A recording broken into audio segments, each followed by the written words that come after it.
Vous allez assister à une table ronde avec des professionnels de la télévision sur le futur de la télévision. À ma droite, Laure Kaltenbach de la direction du développement des médias, Emmanuel Hogg qui est président de l'INA, Pierre-Olivier Bardet et le patron d'Idéal Audience, Jean Rosa, directeur général de Arte France, Catherine Le Drogo est directrice des offres multimédia de Orange, Pierre Mathieu à France Télévisions Interactive, puis Claire Leproust qui est directrice du marketing d'un site. Un des éléments fondamentaux sur le futur, c'est qu'on va pouvoir consommer ce que l'on veut, quand on veut et où on veut. Les technologies vont devoir s'effacer devant les usages, en fait. Une entreprise comme l'INA est obligée de se poser des questions sur où va la télévision. C'est-à-dire que les écrans sont en train de se multiplier dans toutes les pièces de la maison, y compris sur les réfrigérateurs, dans les voitures, dans les transports en commun. Donc les écrans et l'invasion des écrans n'est pas encore terminée. Pour répondre à la question de ce que nous réserve la télévision du futur, il y a peut-être deux axes principaux. Un premier axe qui est sur les évolutions techniques. On le voit bien avec le haut débit, l'arrivée du très haut débit et la numérisation.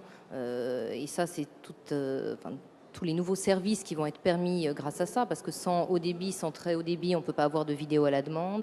Internet, c'est un média qui est aujourd'hui encore à 90% un média texte. Le son est arrivé il y a une dizaine d'années avec des phénomènes de piraterie et a en partie, pas coulé, mais en tous les cas, fragilisé l'industrie du disque. Et puis aujourd'hui, entre 5 et 10% circulent des images.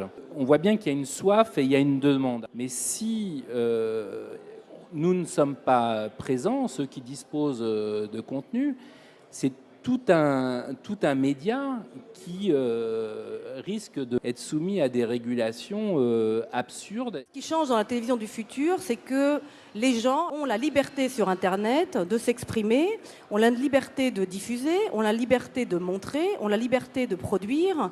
Liberté finalement qui est très nouvelle et qui ne se trouve plus ou qui ne se trouve pas sur les médias traditionnels de télévision. La première chose que les téléspectateurs veulent voir aujourd'hui, c'est peut-être sur Internet pour les plus jeunes, des émissions à tous les genres, mais quand je vois ce qu'ils achètent comme poste, c'est d'abord la haute définition. Donc moi, je crois qu'à court terme pour les 5 ans à venir, la première des choses qui changera pour le téléspectateur, c'est la qualité de l'image en HD. Merci. Écoutez, j'espère que vous avez eu un aperçu de ce que peut être la télévision du futur.